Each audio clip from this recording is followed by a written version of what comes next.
ਵਾਹਿਗੁਰੂ ਵਾਹਿਗੁਰੂ ਸਾਹਿਬ ਜੀ।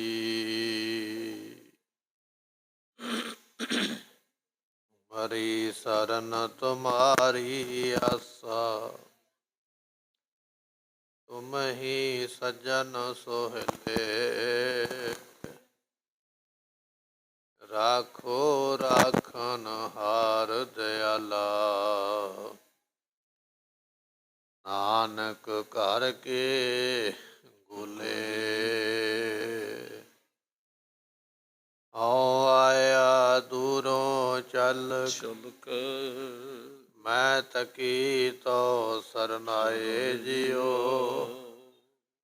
ਮੈਂ ਆਸਾ ਰੱਖੀ ਚਿਤ ਮੈਂ, ਮੇਰਾ ਸਭੋ ਦੁਖ ਗਵਾ। ਸੁਕਾਓ ਟਲ ਗੁਰ ਸੇਵੀਐ, ਅਹਨਿਸ ਸਹਿਜ ਸੁਭਾਇ। ਦਰਸ਼ਨ ਪਰਸੈ ਜਨਮ ਮਰਨ ਦੁਖ ਜਾਏ। ਧੂਪ ਹੋਮ ਕੋ ਉਠਿਓ ਉਚੇਰੇ, ਤਾਰ ਗਗਨ ਪਹੁੰਚੀ ਸੁਰ ਨੇਰੇ। ਮੰਤਰ ਪਾਠ ਕੋ ਭਾਖਤ ਜਿਉ ਜਿਉ, ਆਹੁਤ ਪਰੈ ਹੁਤਾਸਨ ਤਿਉ ਤਿਉ। ਵਾਹਿਗੁਰੂ ਜੀ ਕਾ ਖਾਲਸਾ, ਵਾਹਿਗੁਰੂ ਜੀ ਕੀ ਫਤਿਹ। ਸਤਿਗੁਰਾਂ ਦੀ ਸਾਜੀ ਨਵਾਜੀ ਗੁਰੂ ਕੀ ਸੰਗਤ। ਧੰਨ ਗੁਰੂ ਗੋਬਿੰਦ ਸਿੰਘ ਮਹਾਰਾਜ ਦਾ ਇਤਿਹਾਸ ਸਰਵਨ ਕਰਨ ਵਾਸਤੇ ਆਪਾਂ ਗੁਰੂ ਦਰਬਾਰ ਵਿੱਚ ਆ ਕੇ ਪ੍ਰਾਪਤ ਹੋਏ ਹਾਂ। ਸਤਿਗੁਰਾਂ ਦੇ ਕੋਲ ਇੱਕ ਕੇਸੋ ਦਾਸ ਨਾਮਕ ਵਿਅਕਤੀ ਹੈ, ਜੋ ਬ੍ਰਾਹਮਣ ਹੈ। ਨਾਮ ਹੈ ਕੇਸੋ ਦਾਸ। ਸਤਿਗੁਰਾਂ ਕੋਲ ਆ ਕੇ ਆਖਦਾ, ਮਹਾਰਾਜ ਮੈਂ ਐਸਾ ਜਗ ਕਰਾਂਗਾ, ਹਵਨ ਕਰਾਂਗਾ, ਦੇਵੀ ਦੇ ਕੋਲੋਂ ਕਈ ਵਰ ਲੈ ਦੇਵਾਂਗਾ। ਸਤਿਗੁਰੂ ਜੀ ਇਸ ਦੇ ਪਖੰਡ ਨੂੰ ਉਜਾਗਰ ਕਰਨ ਵਾਸਤੇ, ਪ੍ਰਗਟ ਕਰਨ ਵਾਸਤੇ ਕਹਿਣ ਲੱਗੇ, ਠੀਕ ਹੈ, ਜਿਵੇਂ ਤੂੰ ਆਖੇਂਗਾ ਉਸੇ ਤਰ੍ਹਾਂ ਕਰਾਂਗੇ। ਇਹਨੇ ਸਮੱਗਰੀ ਮੰਗਵਾ ਲਈ ਹੈ। ਇੱਕ ਪਹਾੜ ਦੀ ਉੱਚੀ ਚੋਟੀ ਤੇ, ਜਿਸ ਨੂੰ ਅੱਜ ਨੈਣਾ ਦੇਵੀ ਆਖਿਆ ਜਾਂਦਾ ਹੈ। ਇੱਥੇ ਨੈਣਾ ਨਾਮ ਗੁੱਜਰ ਦਾ ਨਾਮ ਹੈ ਨੈਣਾ। ਉੱਥੇ ਇਸ ਦੀਆਂ ਗਾਵਾਂ ਚਰਦੀਆਂ। ਇਹ ਥਾਂ ਚੁਣੀ ਗਈ ਹੈ, ਇੱਥੇ ਜੱਗ ਹੋਵੇਗਾ। ਜੱਗ ਦੀ ਪ੍ਰਾਰੰਭਤਾ ਹੋਈ ਹੈ, ਮੰਤਰ ਪੜ੍ਹੇ ਜਾ ਰਹੇ ਨੇ।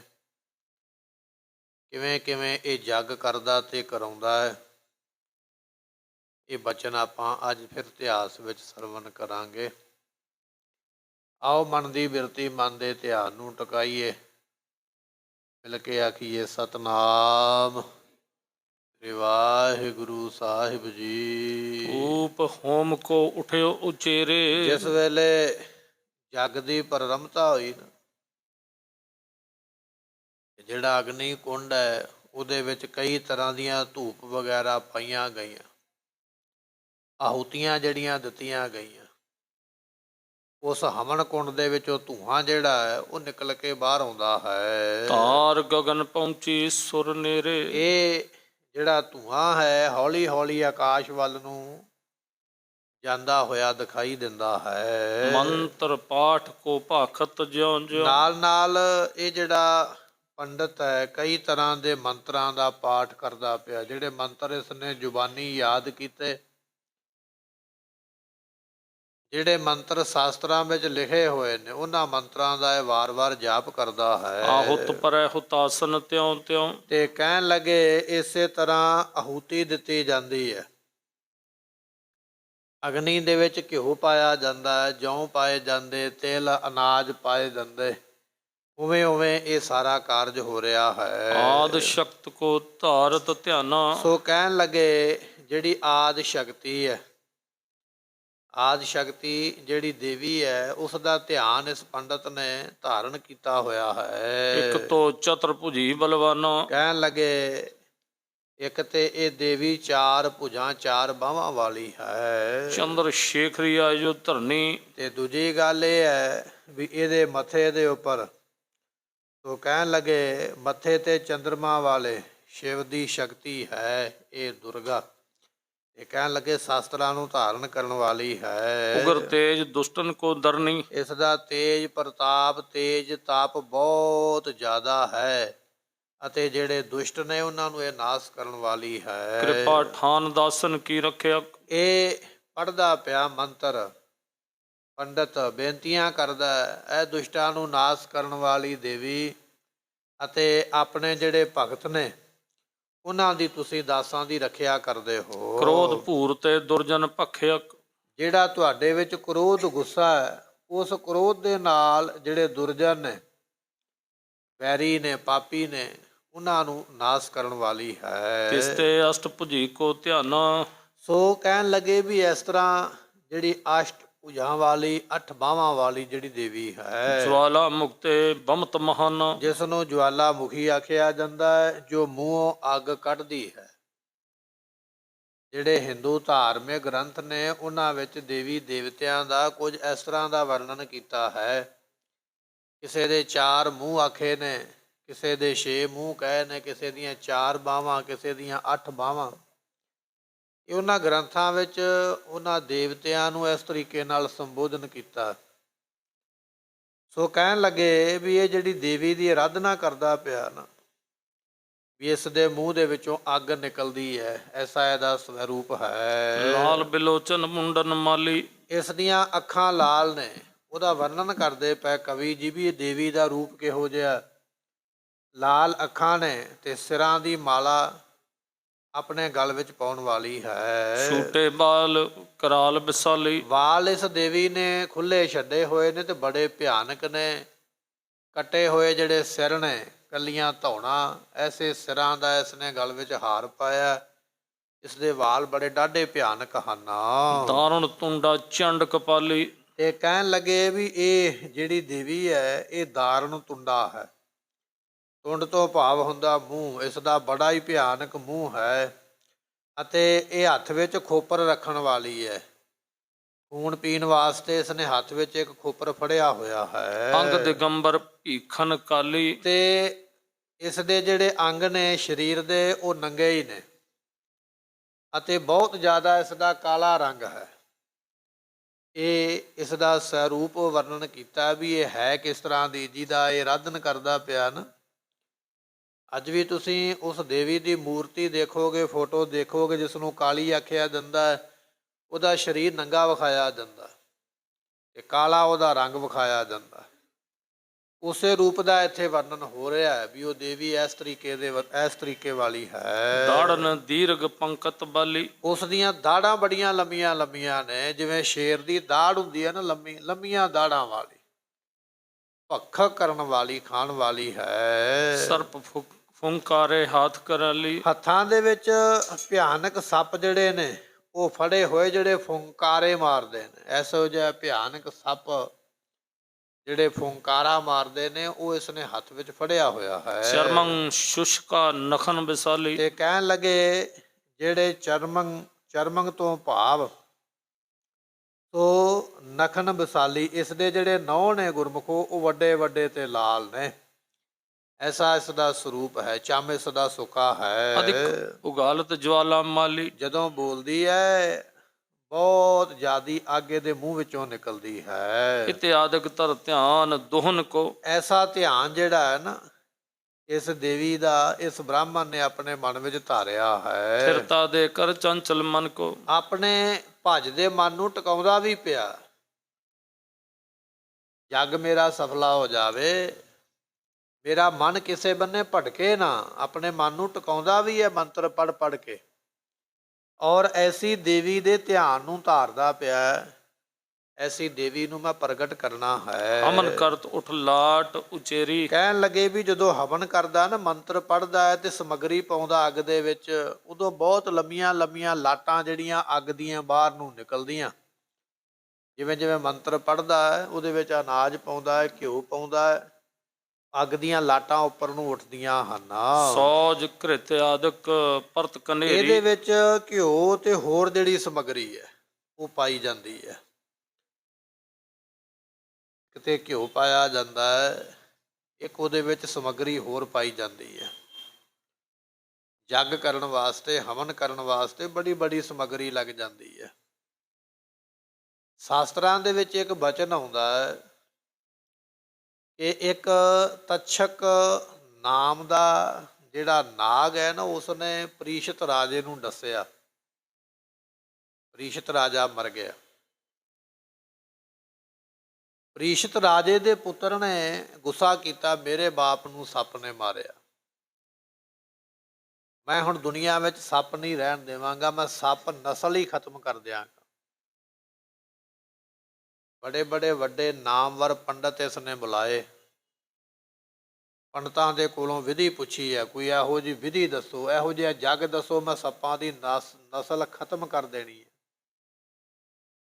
ਉਹਨਾਂ ਨੇ ਇੱਕ ਜੱਗ ਦੱਸਿਆ। ਕਹਿਣ ਲੱਗੇ ਕਿ ਇਹੋ ਜਿਹਾ ਹਵਨ ਕਰ, ਇਹੋ ਜਿਹੀ ਸਮੱਗਰੀ ਪਾ, ਆਹ ਮੰਤਰ ਪੜ੍ਹ, ਦੁਨੀਆ ਦੇ ਤਮਾਮ ਸੱਪ ਜਿਹੜੇ ਨੇ ਕੁੰਡ ਵਿੱਚ ਆ ਕੇ ਡਿੱਗਣਗੇ, ਮਰ ਜਾਣਗੇ, ਸੜ ਜਾਣਗੇ। ਉੱਥੇ ਬਚਨ ਲਿਖਿਆ 1 ਕਿਲੋ ਘਿਓ ਦੇ ਵਿੱਚ 16 ਕਿਲੋ ਹੋਰ ਸਮੱਗਰੀ ਪੈਂਦੀ ਹੈ।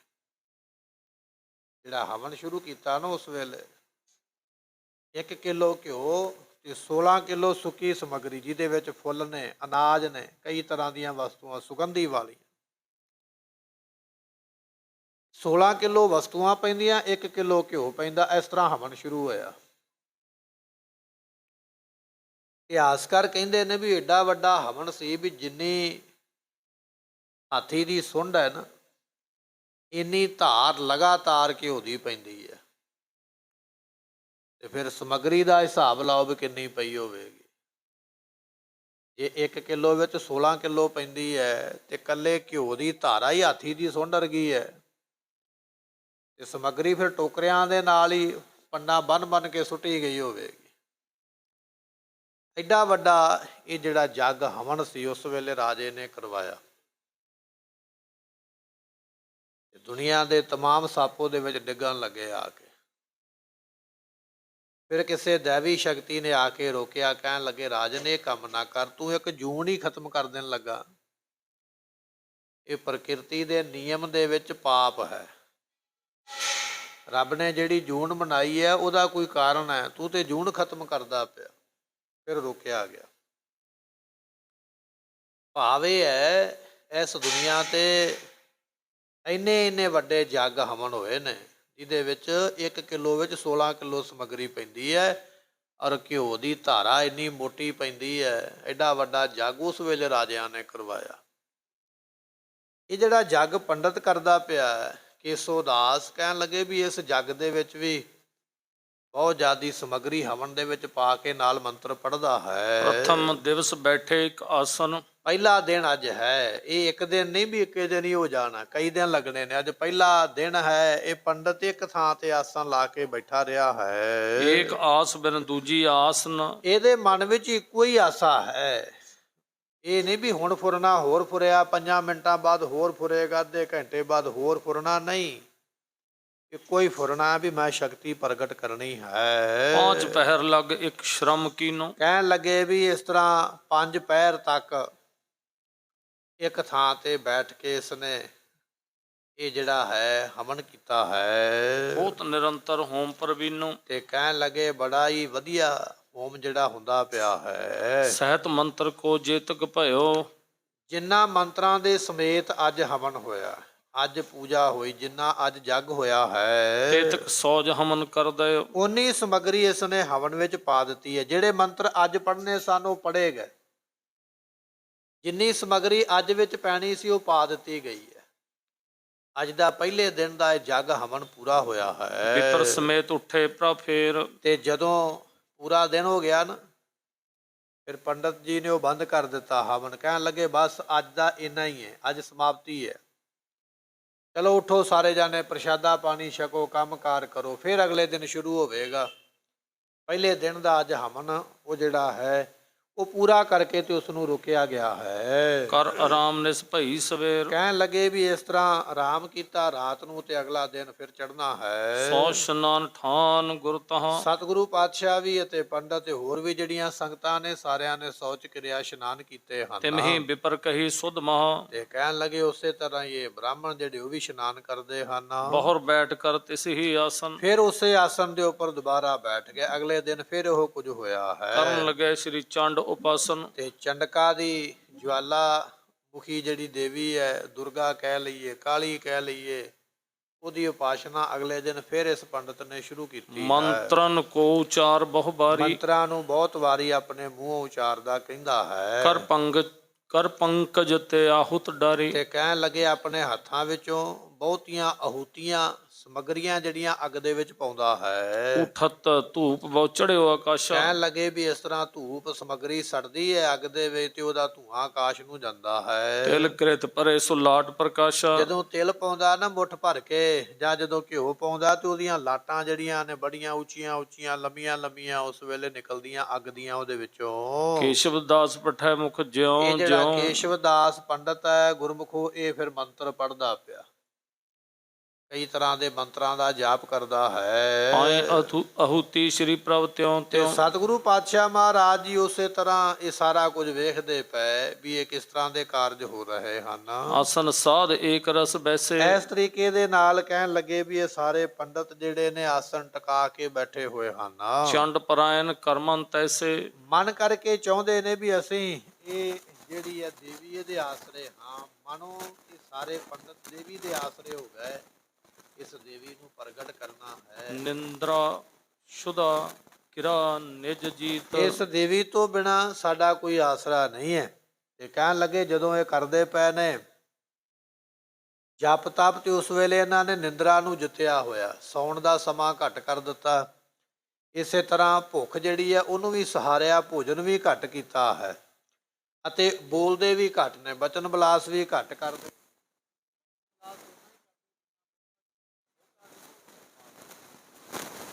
ਬਸ ਸਰੀਰ ਨੂੰ ਥੋੜਾ ਜਿਹਾ ਆਰਾਮ ਦੇਣ ਵਾਸਤੇ ਨੇ, ਅਤੇ ਛਕਦੇ ਵੀ ਭੋਜਨ ਭੁੱਖ ਦੂਰ ਕਰਨ ਵਾਸਤੇ, ਬਹੁਤਾ ਰੱਜ ਕੇ ਨਹੀਂ ਖਾਂਦੇ। ਇਸ ਤਰ੍ਹਾਂ ਇਹ ਸਾਰੀ ਵਿਧੀ ਵਿਧਾਨ ਦੇ ਮੁਤਾਬਕ ਲੱਗੇ ਹਨ। ਆਸਨ ਬੈਠੇ ਪਰਮ ਪੁਨੀਤ, ਇਸ ਤਰ੍ਹਾਂ ਕਹਿਣ ਲੱਗੇ ਆਸਣ ਦੇ ਉੱਪਰ ਬੈਠੇ ਹੋਏ ਹਨ। ਪ੍ਰਥਮ ਦਿਵਸ ਜਿਵ ਦੂਸਰ ਦਿਨ ਕੋ, ਸੋ ਕਹਿਣ ਲੱਗੇ ਪਹਿਲਾ ਦਿਨ ਵੀ ਲੰਘ ਗਿਆ ਮੰਤਰ ਪੜ੍ਹਦਿਆਂ, ਤੇ ਦੂਜਾ ਦਿਨ ਵੀ ਲੰਘ ਗਿਆ ਹੈ। ਕਰੀ ਸੁਕ੍ਰਿਤ ਸਥਿਰ ਕਰ ਮਨ ਕੋ, ਤੇ ਕਹਿਣ ਲੱਗੇ ਮਨ ਟਿਕਾ ਕੇ ਇਹ ਜਿਹੜਾ ਕੇਸੋ ਦਾਸ ਹੈ ਲੱਗਾ ਹੋਇਆ ਮੰਤਰ ਪੜ੍ਹਨ ਵਾਸਤੇ। ਪੰਚ ਜਾਮ ਲੋ ਹੋਮ ਅਰੰਭਾ, ਗੁਰਮੁਖੋ ਕਹਿਣ ਲੱਗੇ 5 ਦਿਨ ਲੰਘ ਗਏ, ਇੱਕ ਦਿਨ ਦੂਜਾ ਦਿਨ ਤੀਜਾ ਦਿਨ ਰੋਜ਼ ਲੱਗਦਾ ਹੈ, ਤੇ 5 ਜਿਹੜੇ ਨੇ ਉਹ ਜਾਮ 5 ਪਹਿਰ ਲੱਗਦਾ, 5 ਪਹਿਰ ਲੱਗਾ ਰਹਿੰਦਾ ਹੈ ਮੰਤਰ ਪੜ੍ਹਨ ਵਾਸਤੇ।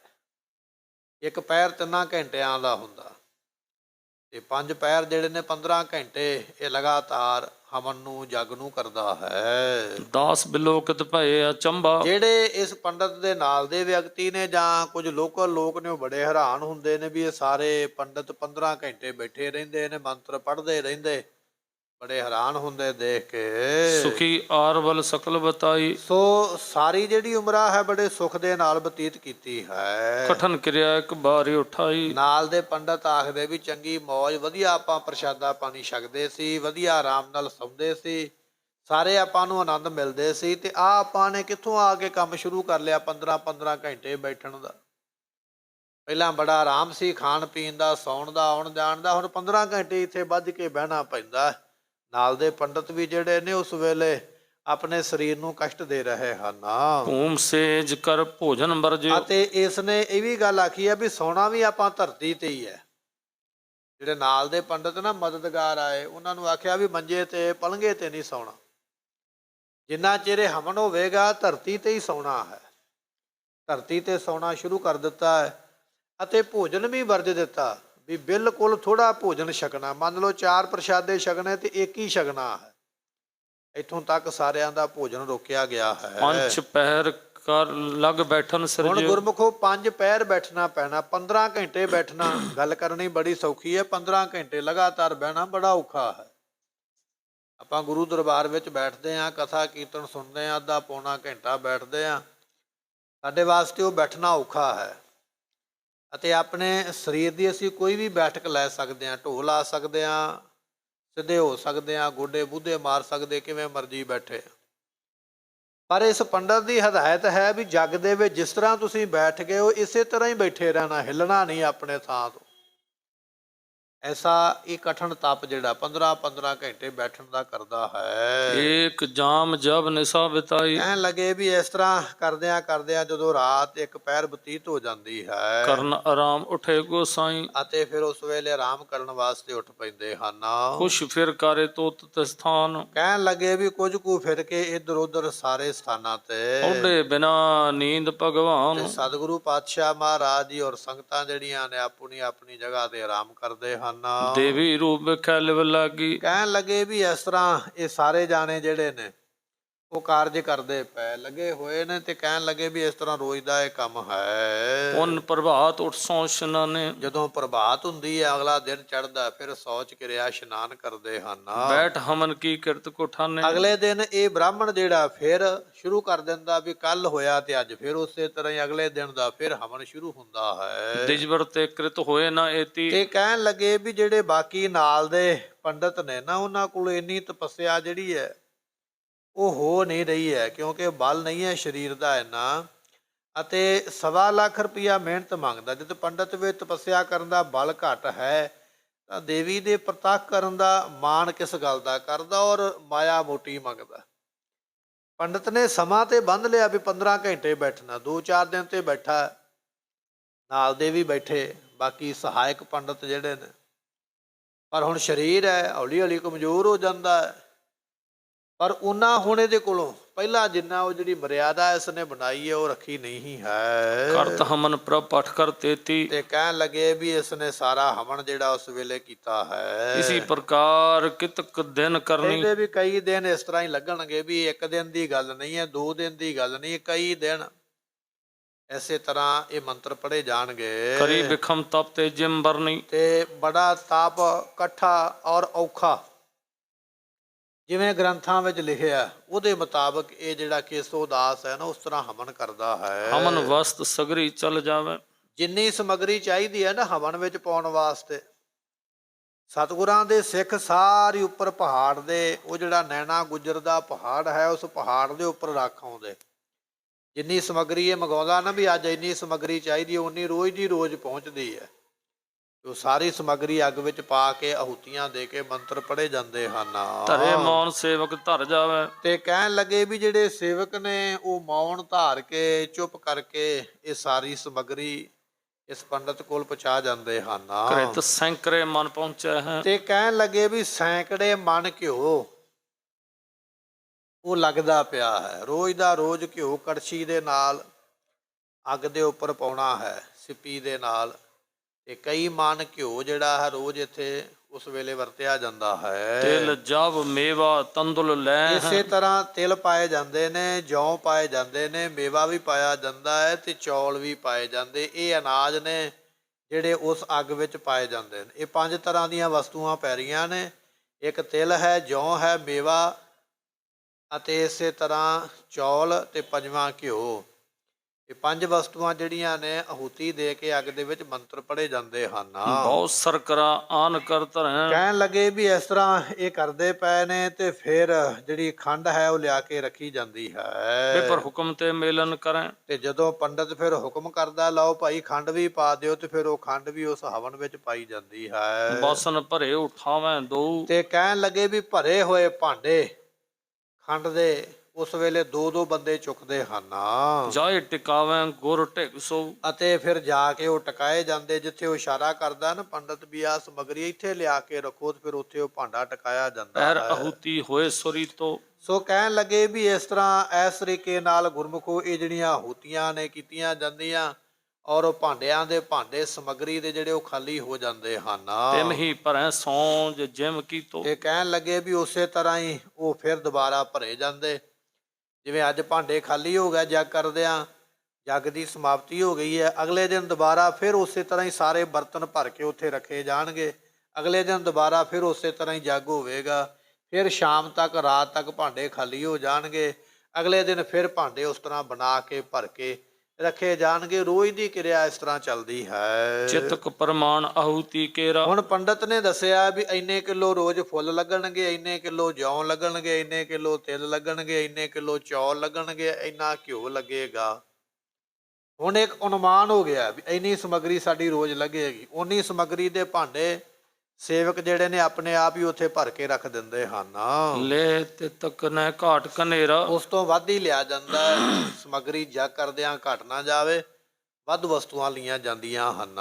ਮੁਖ ਤੇ ਪੜੈ ਮੰਤਰ ਕੋ ਜਵੈ। ਤੇ ਕਹਿਣ ਲੱਗੇ ਜਦੋਂ ਫਿਰ ਇਹ ਮੰਤਰ ਪੜ੍ਹਦੇ ਹਨ ਅੰਤਰ ਆਹੂਤੀ ਡਾਰੈ ਤਵੈ। ਤੇ ਫਿਰ ਉਸ ਵੇਲੇ ਉਸ ਅੱਗ ਕੁੰਡ ਦੇ ਵਿੱਚ ਆਹੂਤੀਆਂ ਨਾਲ ਨਾਲ ਸਮੱਗਰੀਆਂ ਪਾਉਂਦੇ ਹਨ। ਇਸੀ ਰੀਤ ਕਰਤੇ ਪ੍ਰਭ ਰਹੇ। ਇਸ ਤਰੀਕੇ ਦੇ ਨਾਲ ਕਹਿਣ ਲੱਗੇ ਵੀ ਇਹ ਜਿਹੜਾ ਪੰਡਤ ਹੈ ਨਾ, ਇਹ ਸਾਰੇ ਜੱਗ ਨੂੰ ਕਰਦਾ ਪਿਆ ਹੈ। ਵਿਬਤ ਜਗਤ ਮੈਂ ਜਿਤ ਕਿਤ ਲਹੇ। ਤੇ ਕਹਿਣ ਲੱਗੇ ਵੀ ਇਹ ਜਿਹੜੀ ਗੱਲ ਹੈ ਇਹ ਪ੍ਰਗਟ ਹੋ ਗਈ ਦੂਰ ਦੂਰ ਤੱਕ। ਕਈ ਰਾਜਾਂ ਵਿੱਚ, ਕਈ ਦੇਸ਼ਾਂ ਵਿੱਚ ਇਹ ਗੱਲ ਧੁੰਮ ਗਈ ਵੀ ਇੱਕ ਕੇਸੋ ਦਾਸ ਨਾਮ ਦਾ ਪੰਡਤ ਹੈ, ਹਵਨ ਕਰਦਾ ਪਿਆ ਬਹੁਤ ਵੱਡਾ, ਉੱਥੇ ਬੜੀ ਸਮੱਗਰੀ ਲੱਗਦੀ ਪਈ ਹੈ। ਜਿੰਨੇ ਵੀ ਹਿੰਦੂ ਰਾਜ ਨੇ ਜਾਂ ਹਿੰਦੂ ਰਾਜੇ ਨੇ, ਉਹਨਾਂ ਰਾਜਾਂ ਵਿੱਚ ਦੂਰ ਦੂਰ ਤੱਕ ਗੱਲ ਜਿਹੜੀ ਪਹੁੰਚ ਗਈ ਹੈ। ਜਿਤਕ ਵਿਪਰ ਤੇ ਬੈਠੇ ਹੋ ਜਾਏ। ਜਿੰਨੇ ਪੰਡਤ ਉੱਥੇ ਬੈਠ ਸਕਦੇ ਹਨ, ਤਿਤਕ ਕਰਾਏ ਬਾਹਰ ਉੱਠ ਜਾਏ। ਉਹਨੇ ਕੁ ਬਿਠਾਏ ਜਾਂਦੇ, ਬਾਕੀਆਂ ਨੂੰ ਉਠਾ ਦਿੱਤਾ ਜਾਂਦਾ। ਇੱਕ ਟੀਮ ਬਣਾਈ ਗਈ ਹੈ। ਅੱਜ 10 ਪੰਡਤ ਜਿਹੜੇ ਨੇ ਬੈਠਣਗੇ, ਦੂਜੇ ਜਿਹੜੇ ਆਰਾਮ ਕਰਨਗੇ। ਅਗਲਾ ਦਿਨ ਆਵੇਗਾ, ਫਿਰ ਦੂਜੇ ਬਿਠਾਏ ਜਾਣਗੇ ਤੇ ਅੱਜ ਵਾਲਿਆਂ ਨੂੰ ਆਰਾਮ ਮਿਲੇਗਾ। ਉਹਨਾਂ ਦੀ ਇੱਕ ਵੱਖ-ਵੱਖ ਟੀਮਾਂ ਬਣਾਈਆਂ ਗਈਆਂ ਵੀ ਇੱਕ ਦਿਨ ਰੋਜ਼ ਜਿਹੜਾ ਬੈਠੇਗਾ ਉਹ ਥੱਕ ਜਾਏਗਾ, ਬਿਮਾਰ ਹੋ ਸਕਦਾ। ਅੱਗ ਦੇ ਕੋਲ ਬੈਠਣਾ ਵੀ ਸੌਖਾ ਨਹੀਂ ਹੈ।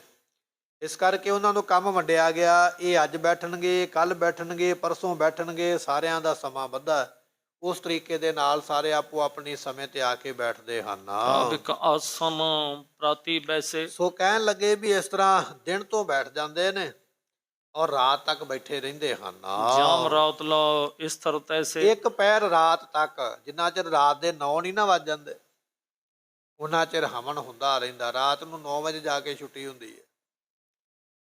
9 ਵਜੇ ਤੱਕ, ਰਾਤ ਦੇ ਸਮੇਂ ਤੱਕ ਇਸੇ ਤਰ੍ਹਾਂ ਚੱਲਦਾ ਹੈ। ਪਠਨ ਹਮਨ ਮਨ ਕਰਵੋ ਧਿਆਨ। ਸੋ ਕਹਿਣ ਲੱਗੇ ਮੰਤਰ ਪੜ੍ਹਨੇ, ਹਵਨ ਕਰਨਾ, ਇਹ ਜਿਹੜਾ ਮਨ ਦਾ ਧਿਆਨ ਜੋੜਨਾ ਹੈ। ਇਕਲ ਕਰਤੇ ਗੁਰ ਭਗਵਾਨ। ਇਹ ਕਰਦਾ ਪਿਆ ਪੰਡਤ ਕੇਸੋ ਦਾਸ ਤੇ ਬਾਕੀ ਨਾਲ ਦੇ ਵੀ ਇਸੇ ਤਰ੍ਹਾਂ ਲੱਗੇ ਹਨ।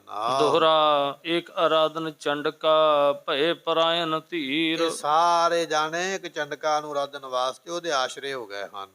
ਵਿਦ ਤਹਿ ਦੇਵੇ ਹੇਤ ਬਰ ਪੰਥ ਕਰਨ ਕੋ ਵੀਰ। ਅਤੇ ਇਹ ਪੰਡਤ ਵਾਰ-ਵਾਰ ਕਹਿ ਰਿਹਾ ਵੀ ਮਹਾਰਾਜ ਦੇਵੀ ਜ਼ਰੂਰ ਪ੍ਰਗਟ ਹੋਵੇਗੀ, ਤੁਹਾਨੂੰ ਵਰ ਦੇਵੇਗੀ, ਤੁਹਾਡੇ ਕੰਮ ਬੈਠਿਆਂ ਆਪਣੇ ਆਪ ਹੀ ਹੋਈ ਜਾਣਗੇ, ਤੁਹਾਨੂੰ ਕਰਨ ਦੀ ਕੁਝ ਲੋੜ ਨਹੀਂ ਪਵੇਗੀ। ਇਹ ਵਾਰ-ਵਾਰ ਆਪਣੀ ਗੱਲ ਦੀ ਹਾਮੀ ਭਰਦਾ ਹੈ। ਦੋਹਰਾ ਪੰਜ ਪਹਿਰ ਲੋ ਕਿਤਕ ਦਿਨ ਕਰਕੇ ਹਮਨ ਪ੍ਰਕਾਰ। ਗੁਰਮੁਖੋ, ਇਹ 5 ਪਹਿਰ ਰੋਜ਼ ਬੈਠਣਾ। 3 ਘੰਟਿਆਂ ਦਾ ਪਹਿਰ ਹੈ, 15 ਘੰਟੇ ਦਾ ਸਮਾਂ, 15 ਘੰਟੇ ਰੋਜ਼ ਬੈਠਣਾ, ਹਵਨ ਕਰਨਾ। ਕਈ ਦਿਨ ਇਸ ਤਰ੍ਹਾਂ ਇਹ ਸਾਰਾ ਕੰਮ ਚੱਲਿਆ ਹੈ। ਸਭਾ ਪਹਿਰ ਕੋ ਨੇਮ ਪੁਨ ਕੀਨਸ ਵਿਪਰਿਉਚਾਰ। ਅਤੇ ਫਿਰ ਹੌਲੀ ਹੌਲੀ ਪੰਡਤ ਜੀ ਆਖਣ ਲੱਗੇ ਵੀ ਸਵਾ ਪਹਿਰ ਦਾ ਨੇਮ ਕਰ ਦਿਓ। ਪਹਿਲਾਂ 5 ਪਹਿਰ ਰੱਖ ਲੈ। 5 ਪਹਿਰ ਜ਼ਿਆਦੇ ਨੇ, ਔਖੇ ਲੱਗਣ ਲੱਗ ਪਏ। ਹੌਲੀ ਹੌਲੀ ਉਹ ਪਹਿਰ ਘਟਦੇ ਗਏ। 4 ਪਹਿਰ, 3 ਪਹਿਰ, 2 ਪਹਿਰ, ਫਿਰ ਹੌਲੀ ਹੌਲੀ 1 ਪਹਿਰ ਤੇ ਆ ਗਿਆ ਵੀ 3 ਘੰਟੇ ਇੱਕ ਹੋ ਗਏ। ਅਤੇ ਹੋਰ ਲਾ ਲਈਏ ਕੋਈ ਅੱਧਾ ਘੰਟਾ ਵਿੱਚ, 3.5 ਘੰਟੇ ਦਾ ਸਮਾਂ ਰੱਖ ਲਿਆ ਵੀ ਹੁਣ ਜ਼ਿਆਦਾ ਸਮਾਂ ਨਹੀਂ ਬੈਠਾ ਜਾਂਦਾ। ਪਹਿਲੇ ਕੋਈ ਦਿਨ 15 ਘੰਟੇ ਬੈਠਾ, ਪਰ ਹੁਣ ਇਸਨੇ ਸਵਾ ਪਹਿਰ ਦਾ ਸਮਾਂ ਬੰਨ੍ਹ ਦਿੱਤਾ ਵੀ ਆਪਾਂ ਸਵਾ ਪਹਿਰ ਹੀ ਮੰਤਰ ਪੜਾਂਗੇ, ਬਾਕੀ ਸਮਾਂ ਫਿਰ ਆਰਾਮ ਕਰਨਾ ਹੈ। ਚੌਪਈ ਸ਼੍ਰੀ ਪ੍ਰਭ ਕਿਰਤ ਕਨਿਏ ਜਾਨੋ। ਇਸ ਤਰ੍ਹਾਂ ਦੱਸਦਾ ਪਿਆ ਮਹਾਰਾਜ ਵੀ ਇਹ ਕੰਮ ਬੜਾ ਔਖਾ ਹੈ ਤੇ ਇਸ ਤੇ ਕਾਫੀ ਦਿਨ ਲੱਗਣੇ ਹਨ। ਲੱਖੋਂ ਪਰੈ ਆਹੂਤੀ ਮਾਨੋ। ਇਹਦੇ ਵਿੱਚ ਲੱਖਾਂ ਦੀ ਆਹੂਤੀ ਪੈਣੀ ਹੈ, ਲੱਖਾਂ ਦਾ ਖਰਚਾ ਆਉਣਾ। ਹੁਣ ਆਪਣੀ ਫੀਸ ਮਿਲ ਗਈ ਹੈ, ਹੁਣ ਇਹ ਭੱਜਣ ਦੀ ਕੋਸ਼ਿਸ਼ ਕਰਦਾ ਵੀ ਮੈਂ ਜਾਨ ਛਡਾਵਾਂ। ਤੇ ਸਤਿਗੁਰਾਂ ਨੂੰ ਦੱਸਦਾ ਪਿਆ ਵੀ ਮਹਾਰਾਜ ਇਹਦੇ ਤੇ ਖਰਚਾ ਬੜਾ ਹੋਣਾ, ਵੀ ਮਹਾਰਾਜ ਹੁਣ ਵੀ ਕਹਿ ਦੇਣ ਵੀ ਚੱਲ ਛੱਡ ਰਹਿਣ ਦੇ, ਆਪਾਂ ਨਹੀਂ ਕਰਦੇ। ਕਰਦਾ ਪਿਆ, ਸਮਾਂ ਘਟਾ ਲਿਆ। ਮਹਾਰਾਜ ਨੂੰ ਆਖਦਾ ਮਹਾਰਾਜ ਬੜੇ ਖਰਚੇ ਹੋਣੇ ਇਹਦੇ ਉੱਪਰ। ਸਤਿਗੁਰੂ ਕਹਿਣ ਲੱਗੇ ਤੂੰ ਫਿਕਰ ਨਾ ਕਰ, ਖਰਚੇ ਅਸੀਂ ਆਪੇ ਕਰਾਂਗੇ, ਤੂੰ ਬਸ ਪ੍ਰਗਟ ਕਰ ਵੀ ਕੀ ਕਰੇਗਾ। ਹੁਣ ਬਹਾਨੇ ਲਾਉਂਦਾ ਹੈ। ਇਤੋ ਬਿਖਮ ਤਪ ਕਰੀਐ ਨਾਹਿਨ। ਮਹਾਰਾਜ ਇਹੋ ਜਿਹਾ ਕਿਸੇ ਨੇ ਤਪ ਕੀਤਾ ਨਹੀਂ ਹੋਣਾ ਜਿਹੋ ਜਿਹਾ ਮੈਂ ਕਰਦਾ ਪਿਆ ਨਾ, ਮੰਤਰ ਪੜਦਾ ਜਗ ਕਰਦਾ, ਇਹੋ ਜਿਹਾ ਕਿਸੇ ਨੇ ਨਹੀਂ ਕੀਤਾ ਹੈ। ਸਨੇ ਸਨੇ ਪੁਰਬੋ ਨਿਜ ਚਾਹਿਨ। ਤੇ ਹੌਲੀ ਹੌਲੀ ਆਪਣੀਆਂ ਇੱਛਾ ਪੂਰੀਆਂ ਹੋਣਗੀਆਂ, ਹੌਲੀ ਹੌਲੀ ਇਹ ਜਗ ਪੂਰਾ ਹੋਵੇਗਾ, ਹੌਲੀ ਹੌਲੀ ਇਹ ਦੇਵੀ ਸ਼ਕਤੀ ਪ੍ਰਗਟ ਹੋਵੇਗੀ। ਸਮਾਂ ਤੇ ਲੱਗੇਗਾ ਮਹਾਰਾਜ, ਵੀ ਇੱਥੇ ਬੜਾ ਲੰਮਾ ਸਮਾਂ ਲੱਗਣਾ ਹੈ। ਹੁਣ ਸਤਿਗੁਰ ਕਰ ਸਹੁੰ ਇਸ਼ਨਾਨ। ਸਤਿਗੁਰੂ ਪਾਤਸ਼ਾਹ ਨੇ ਸੁਣੇ ਬਚਨ ਤੇ ਉਸ ਵੇਲੇ ਅੰਮ੍ਰਿਤ ਵੇਲੇ ਇਸ਼ਨਾਨ ਪਾਨ ਕਰਕੇ ਮਹਾਰਾਜ ਬੈਠੇ ਹਨ।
ਬਾਣੀ ਪੜ੍ਹਨੀ ਹੈ, ਬਾਕੀ ਸੰਸਾਰ ਦੀਆਂ ਗੱਲਾਂ ਦਾ ਤੁਹਾਨੂੰ ਪਰਹੇਜ਼ ਕਰਨਾ ਪਵੇਗਾ।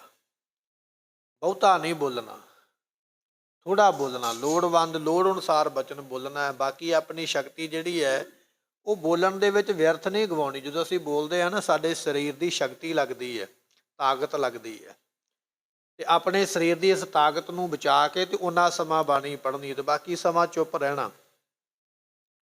ਜਾਂ ਬਾਣੀ ਤੇ ਆਪਾਂ ਪੜ੍ਹਦੇ ਪਏ, ਨਾਮ ਤੇ ਆਪਾਂ ਜਪਦੇ ਪਏ,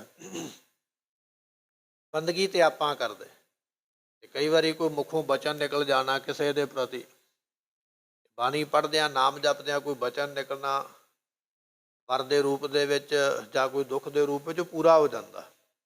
ਇਸ ਕਰਕੇ ਨਾਮ ਜਪਣ ਵਾਲਿਆਂ ਨੂੰ, ਬਾਣੀ ਪੜ੍ਹਨ ਵਾਲਿਆਂ ਨੂੰ ਰੋਕਿਆ ਜਾਂਦਾ ਵੀ ਜਿਸ ਵੇਲੇ ਸਿਮਰਨ ਕਰਨਾ, ਬਾਣੀ ਪੜ੍ਹਨੀ, ਉਸ ਵੇਲੇ ਜਿਨ ਜਿਹਵਾ ਦਿੱਤੀ ਬੋਲੇ ਤਾਤ, ਮਿੱਠਾ ਬਚਨ ਬੋਲਣਾ ਅਤੇ ਥੋੜ੍ਹਾ ਬੋਲਣਾ ਹੈ।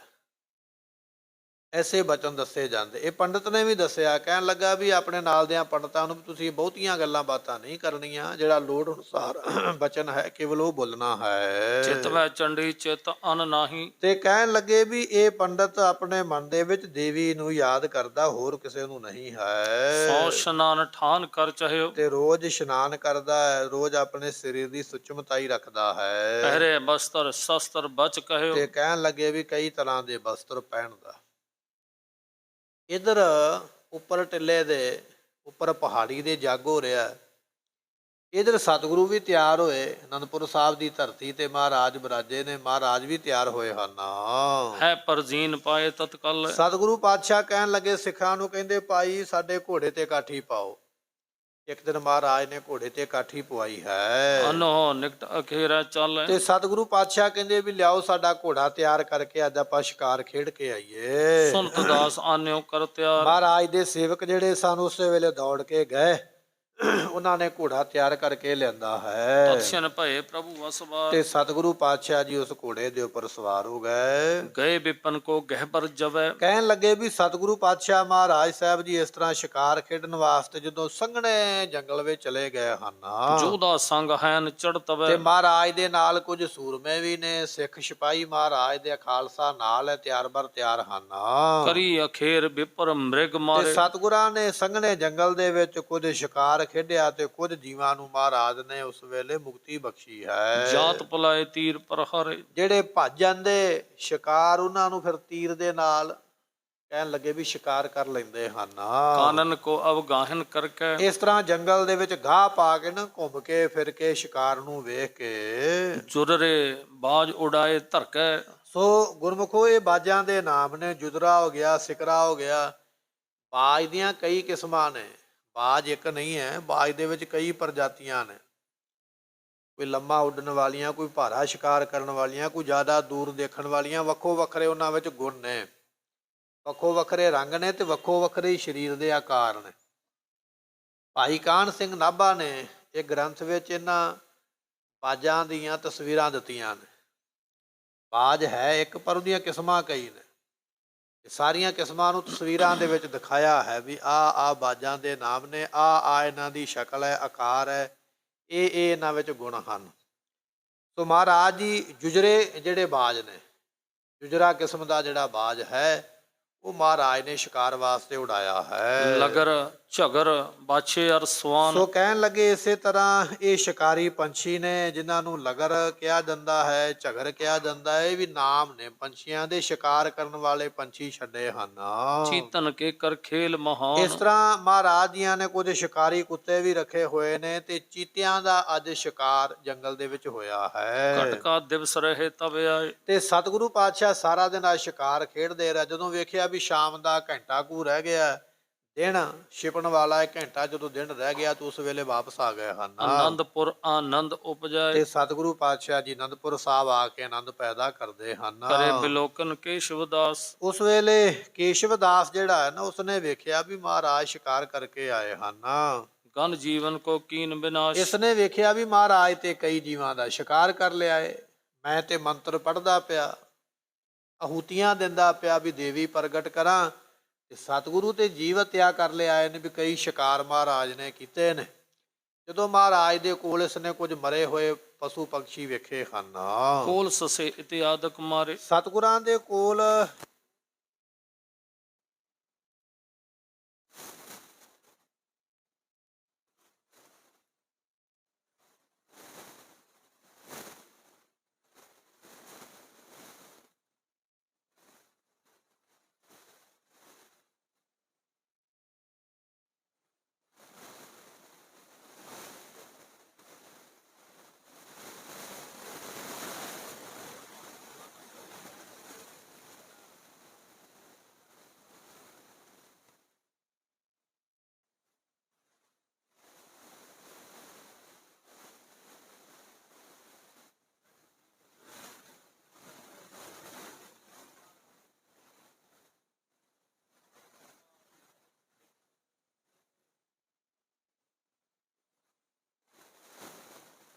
ਇਹ ਮਨ ਇਹਦਾ ਦਰਵਿਆ, ਮਨ ਦੇ ਵਿੱਚ ਵਿਚਾਰਾਂ ਆਈਆਂ ਹਨ। ਦਰਸ਼ਨ ਕਰਨ ਸਮਾਨ ਨਿਜ ਜਾਣੇ। ਇਸ ਨੇ ਵੇਖਿਆ ਵੀ ਹੁਣ ਮਹਾਰਾਜ ਜੀਆਂ ਦਾ ਆ ਸਮਾਂ ਦਰਸ਼ਨ ਕਰਨ ਦਾ ਹੈ। ਚੱਲ ਆਇਓ ਸਤਿਗੁਰ ਜਿਸ ਥਾਨੇ। ਇਸ ਨੇ ਮਰੇ ਹੋਏ ਜੀਵ ਵੇਖੇ ਤੇ ਮਨ ਵਿੱਚ ਸੋਚਦਾ ਵੀ ਇਹ ਤਾਂ ਪਾਪ ਕਰਤਾ ਇਹਨਾਂ ਨੇ, ਮੈਂ ਜਾ ਕਰਦਾ ਪਿਆ ਜੀ।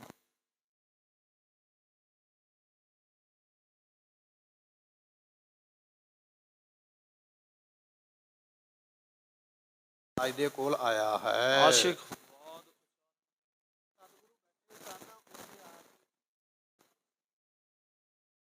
ਕੋਲ ਬੈਠ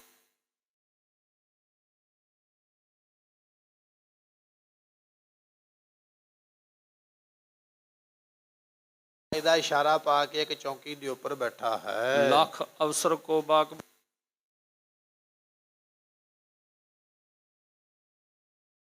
ਦਾਸ ਨੇ ਵੀ ਹੁਣ ਮੌਕਾ ਹੈ ਗੱਲ ਕਰਨ ਦਾ।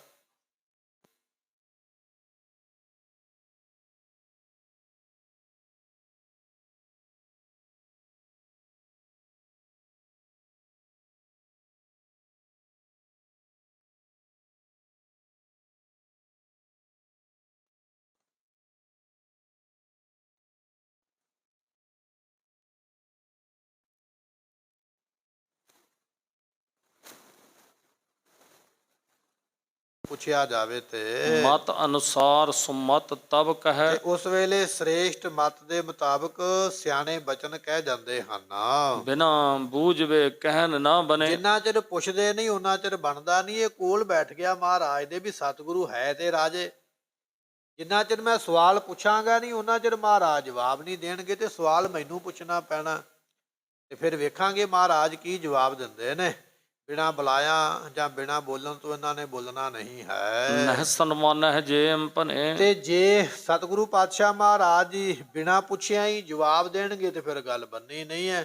ਮੈਨੂੰ ਪੁੱਛਣਾ ਚਾਹੀਦਾ ਹੈ, ਇਹ ਪੰਡਤ ਸੋਚਦਾ ਹੈ। ਧੀਰ ਪੁਰਸ਼ ਕੀ ਹੈ ਅਸ ਚਾਲ। ਸੋ ਕਹਿਣ ਲੱਗੇ ਵੀ ਜਿਹੜੇ ਧੀਰਜਵਾਨ ਵਿਅਕਤੀ ਹੁੰਦੇ ਨਾ, ਬੁੱਧੀਵਾਨ, ਉਹਨਾਂ ਦੀ ਐਸੀ ਚਾਲ ਐਸੀ ਮਰਿਆਦਾ ਹੁੰਦੀ ਹੈ। ਤਉ ਜੇ ਹੋਏ ਉਪਕਾਰ ਵਿਸਾਲ। ਤਾਂ ਵੀ ਜਿਨ੍ਹਾਂ ਕੰਮਾਂ ਵਿੱਚ ਪਰਉਪਕਾਰ ਹੋਵੇ। ਜਿਹੜੇ ਸਿਆਣੇ ਲੋਕ ਨੇ ਬੁੱਧੀਵਾਨ, ਉਹ ਸਵਾਲ ਦਾ ਜਵਾਬ ਤਾਂ ਦਿੰਦੇ ਨੇ ਜੇ ਉਹਨਾਂ ਨੂੰ ਸਵਾਲ ਕਰੀਏ ਤਾਂ ਉਹ ਜਵਾਬ ਦਿੰਦੇ। ਜਿੰਨਾ ਚਿਰ ਸਵਾਲ ਨਾ ਕਰੀਏ ਉਹਨਾਂ ਚਿਰ ਜਵਾਬ ਨਹੀਂ ਦਿੰਦੇ। ਪੰਡਤ ਸੋਚਦਾ ਪਿਆ ਵੀ ਜਿੰਨਾ ਚਿਰ ਮੈਂ ਸਵਾਲ ਨਹੀਂ ਕਰਾਂਗਾ ਮਹਾਰਾਜ ਜਵਾਬ ਨਹੀਂ ਦੇਣਗੇ। ਇਹ ਸਵਾਲ ਮੈਂ ਤਾਂ ਕਰਨਾ ਕਿ ਮੇਰੇ ਸਵਾਲ ਕਰਨ ਦੇ ਨਾਲ ਹੋ ਸਕਦਾ ਹੈ ਕਈਆਂ ਜੀਵਾਂ ਦੀ ਜਾਨ ਬਚ ਜਾਵੇ ਜਾਂ ਕਈਆਂ ਦਾ ਇਹ ਜਿਹੜਾ ਮਹਾਰਾਜ ਨੇ ਜੀਵ ਹੱਤਿਆ ਕੀਤੀ ਹੈ ਰੁਕ ਜਾਵੇ। ਇਹ ਪਰਉਪਕਾਰ ਦਾ ਕੰਮ ਹੈ। ਇਹ ਗੱਲ ਮਨ ਵਿੱਚ ਜਾਣ ਕੇ ਬਿਨਾ ਬੂਝਵੇ ਬੁੱਧ ਜਨ ਕਹੈ। ਸੋ ਜੇ ਬਿਨਾਂ ਪੁੱਛੇ ਤੋਂ ਬੁਲਾਈਏ, ਅਗਲਾ ਤੇ ਆਪਣੇ ਨਾਲ ਗੱਲ ਕਰਨੀ ਚਾਹੁੰਦਾ ਨਾ ਹੋਵੇ ਤੇ ਆਪਾਂ ਜਾਣ ਕੇ ਵਿੱਚ ਵੜ ਜਾਈਏ ਤੇ ਫਿਰ ਅਗਲਾ ਸਮਝਦਾ ਵੀ ਇਹਨੂੰ ਅਕਲ ਨਹੀਂ ਹੈ। ਉਹ ਬੰਦੇ ਗੱਲ ਕਰਦੇ ਪਏ ਨਾ ਆਪਸ ਵਿੱਚ ਤੇ ਤੀਜਾ ਬੰਦਾ ਉਹਨਾਂ ਵਿੱਚ ਜਾ ਕੇ ਆਪੇ ਹੀ ਖੜ ਜਾਵੇ, ਉਹਨਾਂ ਦੀਆਂ ਗੱਲਾਂ ਵਿੱਚ ਆਪੇ ਹੀ ਬੋਲਣ ਲੱਗ ਪਵੇ। ਉਹ ਜਿਹੜੇ ਦੋ ਵਿਅਕਤੀ ਪਹਿਲਾਂ